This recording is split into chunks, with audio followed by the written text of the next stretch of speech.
விளையாட்டில் சாதிக்க வறுமை ஒரு தடையில்லை என்பதை இந்திய வீராங்கனை கிராந்தி கவுத் நிரூபித்துள்ளார். 22 வயதான கிராந்தி கவுத் மத்திய பிரதேசத்தின் சத்தர்பூர் மாவட்டத்தில் ஒரு சிறிய கிராமத்தில் ஏழ்மை குடும்பத்தில் 7வது குழந்தையாக பிறந்துள்ளார். அவரது குடும்பம் வறுமையில் வாடியுள்ளது.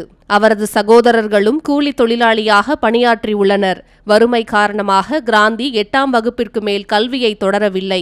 சிறு வயதில் டென்னிஸ் பந்தில் கிரிக்கெட் விளையாடிய போது அவருக்கு செருப்பு கூட கிடையாதாம். பலரும் பெண்கள் கிரிக்கெட் விளையாடுவதா என்று கேலி செய்துள்ளனர். ஆனால் அவரது தாய் அவரது கிரிக்கெட் கனவுக்கு பக்கபலமாக இருந்துள்ளார். தங்களுடைய ஒரே சேமிப்பான தங்க நகையை அடமானம் வைத்து கிரிக்கெட் விளையாடுவதற்கு தேவையான உபகரணங்களை அவரது தாய் வாங்கி கொடுத்திருக்கிறார். தினசரி கூலி வேலைக்கு சென்று அவரது சகோதரர்களும் கிராந்திக்கு தேவையான உதவிகளை வழங்கி அவரை ஆதரித்துள்ளனர். கிராந்தியின் பந்துவீச்சு திறமையை கண்டறிந்த பயிற்சியாளர் ராஜீவ் பில்தரே வறுமையில் வாடிய கிராந்திக்கு இலவச பயிற்சி, தங்குமிடம், உணவு மற்றும் விளையாட்டு உபகரணங்கள் என அனைத்து உதவிகளையும் வழங்கியிருக்கிறார்.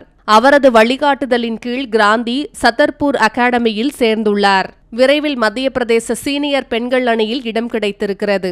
அதன் பின்னர் அவர் WPL, இந்திய தேசிய அணி என கிடைத்த வாய்ப்புகளையெல்லாம் பயன்படுத்தி தனது திறமையை வெளிப்படுத்தினார்.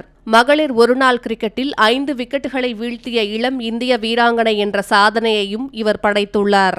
இன்று கிராந்தி உலகக்கோப்பையை வென்ற வீராங்கனையாக சாதனை படைத்திருக்கிறார். இந்திய அணி வெற்றி பெற்றதும் எங்கள் கிராந்தி இந்தியாவுக்கே பெருமை சேர்த்து விட்டார் என சொல்லி அவரது கிராம மக்கள் மேளதாளங்கள் முழங்க பட்டாசு வெடித்து அவரது வெற்றியை கொண்டாடியிருக்கின்றனர்.